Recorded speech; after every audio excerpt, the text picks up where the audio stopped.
displaced persons ꯂꯩꯔꯤꯕꯁꯤꯡꯁꯤꯒꯤ ꯍꯣꯡꯖꯤꯟꯅꯕ ꯃꯣꯏꯒꯤ ꯑꯋꯥ ꯑꯅꯥꯁꯤ ꯍꯥꯟꯅ ꯃꯇꯦꯡ ꯇꯧꯅꯕ ꯍꯥꯏꯗꯅ ꯑꯗꯨꯒꯤ ꯑꯩꯈꯣꯏ ꯇꯧꯕ ꯀꯥꯟꯗ ꯇꯧꯕ ꯃꯇꯝꯗ ꯑꯩꯈꯣꯏ ꯌꯨꯝ ꯑꯌꯥꯝꯕ ꯍꯣꯡꯖꯤꯟꯕ ꯌꯥꯕꯈꯩꯗꯤ ꯃꯌꯥꯝꯅꯁꯨ ꯍꯦꯟꯅ ꯈꯪꯕꯤꯔꯦ ꯌꯨꯝ ꯑꯦꯔꯥꯎꯟ 700 ꯍꯥꯎꯁꯦꯁꯀꯤ ꯃꯅꯨꯡꯗ ꯌꯨꯝ ꯁꯥꯔꯦ ꯑꯗꯒꯤ ꯍꯣꯡꯖꯤꯟꯅꯈꯤꯕ ꯃꯌꯥꯝ ꯑꯃꯁꯨ ꯌꯥꯎꯔꯦ ꯁꯤꯒꯤ ꯃꯊꯛꯇ ꯑꯩꯈꯣꯏꯅ ꯍꯥꯎꯁꯤꯡ ꯈꯔ ꯄꯤꯕꯤꯌꯨ ꯍꯥꯎꯁꯤꯡ ꯈꯤꯇꯪ ꯄꯤꯕꯤꯗ꯭ꯔꯒꯗꯤ ꯃꯔꯝꯗꯤ ꯁ꯭ꯀꯨꯜ ꯀꯣꯂꯦꯖꯗ ꯂꯩꯔꯤꯕ ꯌꯨꯝ ꯍꯣꯡꯕ ꯌꯥꯗ꯭ꯔꯤꯕ ꯁ꯭ꯀꯨꯜ ꯀꯣꯂꯦꯖꯗ ꯂꯩꯔꯤꯕ स्कूल कॉलेज प्राइवेसी चही मखाई प्राइवेसी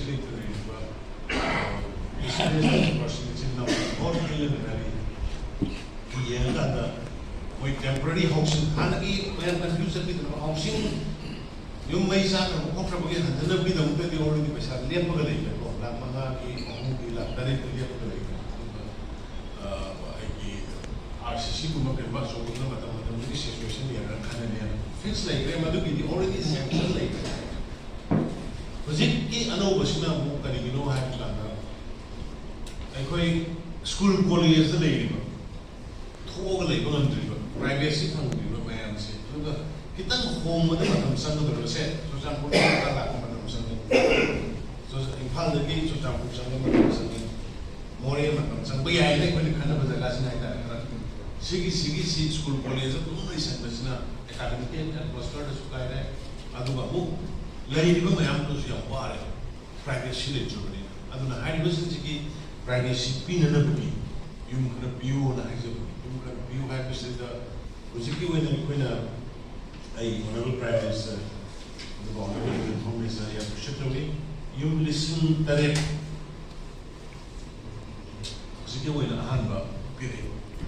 यूम लिसन तरे सिदा बिष्णुपुर लिसन अमगा तरामना affected areas in Ayamashi. The Sandian, the Songa, Tramato, Toshan, Listener, Song, Tramato, in Palista Samaga, or Tramari, in Palvesta Sani, Kununa, Zidiba, the had already been related. Katsin the Listener, Sani Dratlet, Kamzonga, Mujagamari, Kampu Listener, Samipan, from the local Sanipan Matura. Smile the water running 7,000 music order to be there. Sigi Malunga, Siki, Vishnu Kurumba, Aduga, they Kamuki, Suzamuris Hakadur State. Pimagi Makandla, which has people of 1.3 Numoyina. Madudapi, excess crap. You know, we are not you and the home minister, and then we 4 lakhs per houses. Especially general people, not about displaced persons in India. 4 lakh is happy you had enough. Maybe you listen any song in Bongan funding of money. Aduga, Punator school college, the Bongan, Ampere,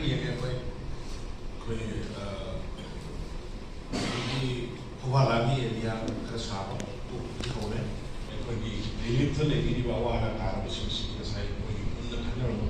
housing the housing Sakapia, displaced the room which listen very young listen very said. And the temporary when a public school college, the Sidana lady, privacy, the university, Tonga Satona, what we proposal to argue, I put to be there. Stadium, possible. Lambi told me that the project highway is put in the member shop to them. I do Mataka, Kanogi, let's say 30-70 land dispute in the comparison in the land of Commander, Secretary Commander, to be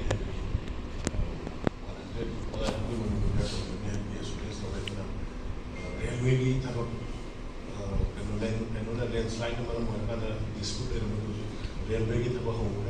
I don't know, just we are advancing in spite of having this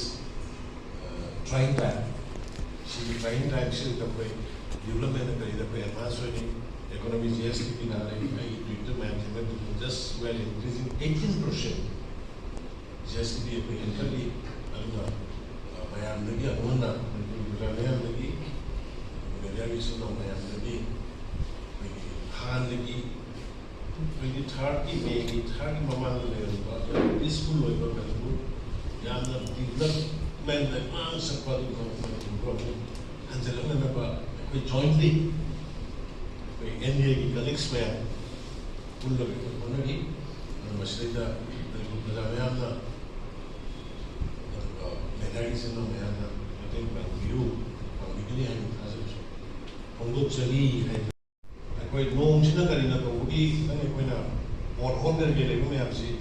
continuously ꯍꯧꯖꯤꯛ ꯐꯥꯎꯕ ꯉꯁꯤ ꯐꯥꯎꯕ ꯅꯣꯡ ꯂꯦꯞꯇ꯭ꯔꯤ ꯃꯌꯥꯝ ꯑꯗꯨꯕꯤꯔꯝꯒꯅꯤ ꯑꯗꯣ ꯀꯣꯏꯂꯥꯁ ꯑꯩꯈꯣꯏꯗꯤ ꯍꯦꯛ ꯊꯥꯔꯕꯅꯤ ꯏꯁꯤꯡ ꯈꯤꯇꯪ ꯄꯛꯄꯗ ꯌꯥꯗꯕꯅꯤꯅ ꯃꯗꯨꯒꯤ ꯄꯣꯠꯅꯤ ꯑꯗꯨꯒꯤ ꯑꯃꯨꯛ ꯏꯝꯐꯥꯜ ꯃꯅꯨꯡꯁꯤꯗ ꯑꯃꯨꯛ ꯑꯣꯚꯔꯂꯦꯄꯤꯡ ꯇꯧꯗꯅꯕ ꯀꯣꯟꯀ꯭ꯔꯤꯠ ꯔꯣꯗ ꯂꯥꯛꯀꯗꯕ ꯂꯩꯔꯕꯗꯨꯗꯩꯗ ꯑꯃꯨꯛ ꯂꯝꯕꯤ ꯑꯃꯨꯛ ꯁꯦꯝꯕꯗꯣ ꯌꯥꯗꯕꯅꯤna ꯄꯣꯠ ꯍꯣꯜꯒꯨꯝꯕ ꯃꯦꯟꯕꯅ ꯑꯗꯨꯅ ꯂꯝꯕꯤ ꯑꯆꯧꯕꯒꯤ ꯁ꯭ꯀꯤꯝꯒꯨꯝꯕ ꯄ꯭ꯔꯣꯒ꯭ꯔꯥꯝ ꯑꯩꯈꯣꯏ ꯏꯝꯐꯥꯜ ꯃꯅꯨꯡ ꯑꯦꯔꯤꯌꯥꯗ ꯇꯧꯔꯔꯣꯏ ꯍꯧꯖꯤꯛ ꯀꯣꯟꯀ꯭ꯔꯤꯠ ꯔꯣꯗꯇꯤ ꯑꯗꯨꯝ ꯍꯧꯔꯅꯤ ꯍꯥꯏꯇꯥꯔꯦ ꯊꯕꯛ ꯂꯣꯏꯔꯕꯅꯤꯅ ꯑꯗꯨꯅ ꯁꯨꯃꯥꯏꯅ ꯇꯧꯗꯅ ꯑꯩꯈꯣꯏꯒꯤ ꯍꯟꯗꯛꯀꯤ ꯑꯩꯈꯣꯏꯅ ꯅꯨꯃꯤꯠ ꯅꯤꯅꯤ ꯍꯨꯝꯅꯤ ꯑꯥꯗ ꯂꯩꯔꯤꯕ ꯃꯤꯌꯥꯝꯒꯤ ꯃꯈꯥꯗ ꯇꯧꯔꯤꯕ ꯃꯁꯤꯗ ꯅꯝꯕꯔ 1 ꯉꯁꯥꯏ ꯇꯧꯔꯦ ꯏꯁꯤꯡꯁꯤꯁꯨ ꯌꯥꯝ ꯁꯦꯔꯤꯌꯁꯂꯤ ꯑꯥꯗ ꯁꯦꯟꯇꯔꯅ ꯌꯥꯝ ꯐꯖꯅ ꯊꯋꯥꯏ ꯌꯥꯎꯅ ꯂꯧꯕꯤꯔꯤ ꯁ꯭ꯇꯦꯠꯀꯤ ꯀꯥꯟꯅꯔꯕ ꯃꯇꯨꯡꯗ ꯁꯤꯗꯒꯤ ꯃꯤ ꯊꯥꯗꯣꯛ ꯊꯥꯖꯤꯟ ꯀꯟꯇꯦꯛ ꯇꯧꯊꯣꯛ ꯇꯧꯁꯤꯟ ꯂꯣꯏꯅ ꯏꯟ ꯀꯩꯅꯣꯗ ꯑꯩꯈꯣꯏꯒꯤ ꯁ꯭ꯇꯦꯠ ꯒꯣꯔꯃꯦꯟꯒ ꯄꯨꯟꯅ ꯍꯥꯏꯇꯥꯔꯦꯀꯣ ꯁꯦꯟꯇ꯭ꯔꯦꯜ ꯒꯣꯔꯃꯦꯟꯅ ꯌꯥꯝ ꯀꯟꯅ ꯑꯆꯧꯕ ꯗꯥꯏꯇ ꯑꯃ ꯂꯧꯈꯤ ꯑꯗꯨꯒꯤ ꯃꯊꯛꯇ ꯗꯤꯁꯄꯨꯠ ꯂꯩꯔꯝꯕ ꯍꯥꯏꯇꯥꯔꯦ ꯄ꯭ꯔꯣꯖꯦꯛ 38 ꯅꯦꯁꯅꯦꯜ ꯍꯥꯏꯋꯦꯗ ꯁꯨꯕ ꯃꯗꯨ ꯀ꯭ꯂꯤꯌꯔꯦꯟꯁ ꯑꯌꯥꯝꯕ ꯂꯣꯏꯅ ꯑꯩꯈꯣꯏ ꯅꯍꯥꯟꯒꯤ ꯃꯤꯇꯤꯡꯗ ꯒꯗꯀꯔꯤꯒ ꯇꯧꯕ ꯃꯤꯇꯤꯡꯗꯨꯗ ꯃꯗꯨꯒꯤ ꯀ꯭ꯂꯤꯌꯔꯦꯟꯁ ꯂꯩꯔꯦ ꯑꯗꯨꯒꯤ ꯃꯊꯛꯇ ꯅꯦꯁꯅꯦꯜ ꯍꯥꯏꯋꯦ 37ꯒꯤ ꯃꯐꯝ ꯈꯔꯗ ꯂꯦꯟ ꯀꯝꯄꯦꯟꯁꯦꯁꯟꯗ ꯄꯤꯒꯗꯕ ꯃꯐꯝꯗ ꯄꯤꯍꯧꯗꯕ ꯄꯤꯔꯣꯏꯗꯕ ꯃꯐꯝꯗ ꯈꯔ ꯗꯤꯁꯄꯨꯠ ꯂꯩꯕꯗꯨ honourable union work minister Gadkari ji kind enough ꯃꯗꯨꯒꯤ 100 something ꯂꯦꯟ ꯀꯝꯄꯦꯟꯁꯦꯁꯟꯗꯨ NIGCLꯅ ꯃꯣꯏ ꯕꯤꯌꯥꯔ ꯇꯧꯒꯅꯤ ꯍꯥꯏꯕꯒꯤ ꯑꯦꯁꯨꯔꯦꯟꯁ ꯄꯤꯔꯛꯑꯦ ꯑꯗꯨꯒꯤ ꯃꯊꯛꯇ ꯍꯧꯖꯤꯛꯀꯤ ꯋꯥꯛ ꯑꯦꯂꯣꯠ ꯇꯧꯗ꯭ꯔꯤꯕ ꯖꯒꯥ ꯃꯥꯒꯤ ꯖꯒꯥꯒꯤꯗꯤ ꯍꯥꯏꯔꯒ ꯇꯦꯟꯗꯔ ꯂꯣꯏꯗꯕ ꯈꯣꯠꯇꯕ ꯂꯝ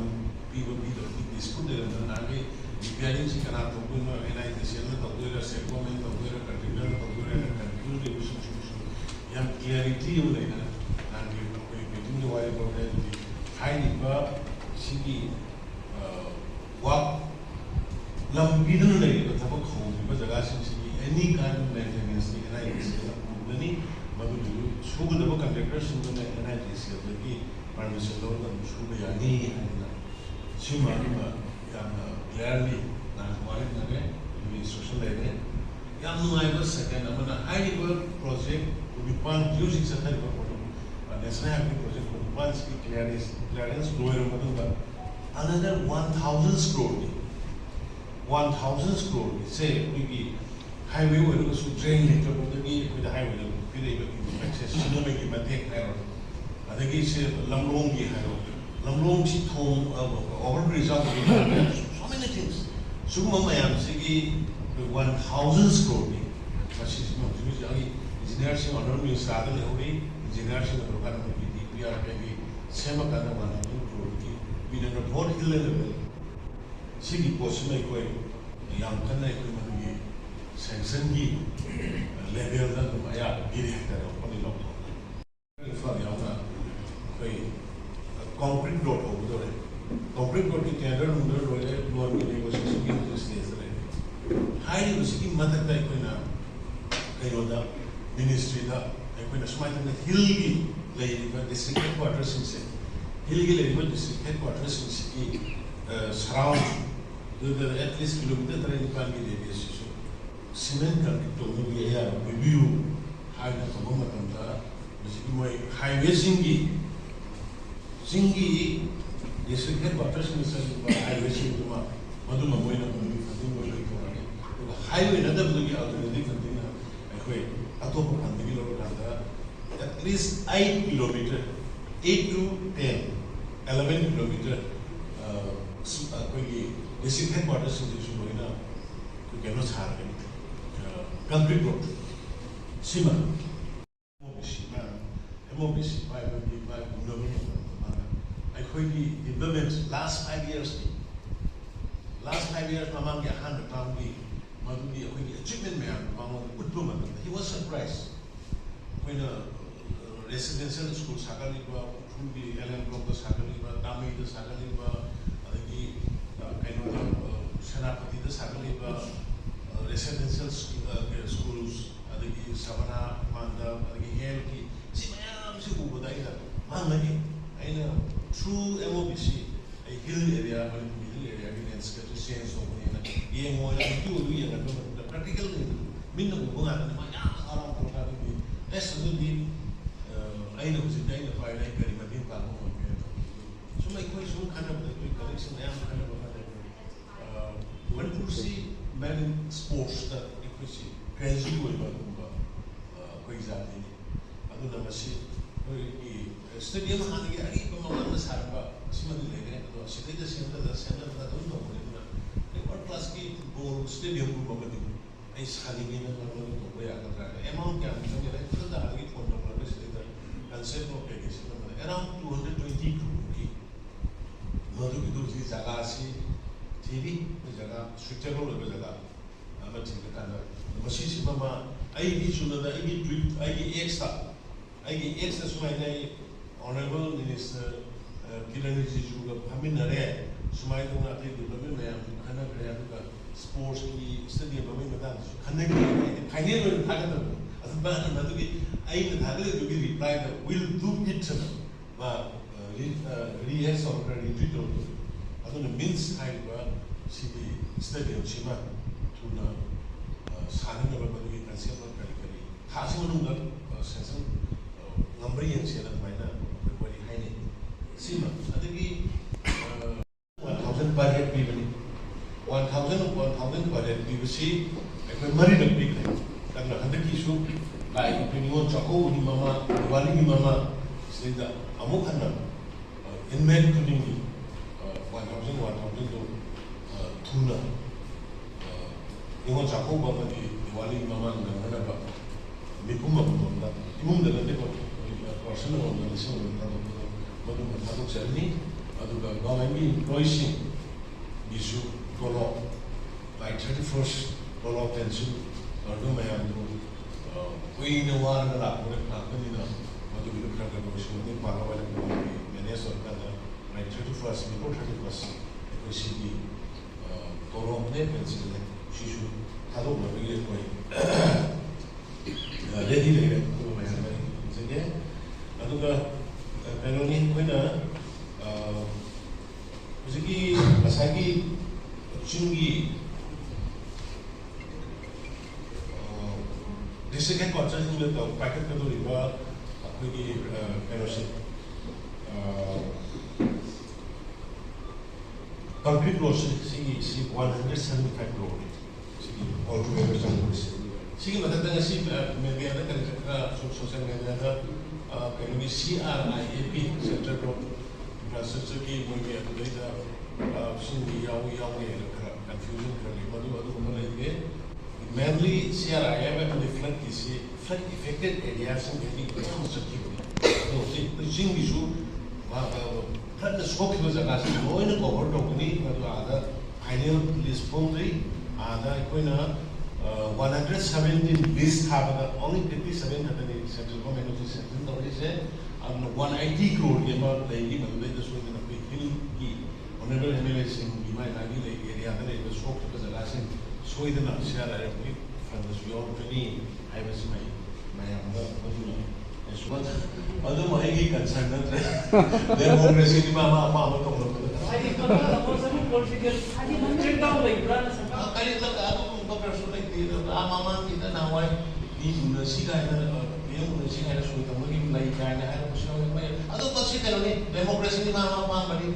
Perdana Menteri Islam Menteri koi tak boleh macam apa? Thank you. Saya attended the Chief Minister conclave sir. Tengah bigo. Begitu boleh atau masih malam boleh kan ni kita ini anak apa? Ini boleh lah mungkin nama di XT social media ada. Atau macam aku tu kongres tu. Saya Chief Minister conclave itu. Chief Minister conclave itu petang kita tunggu.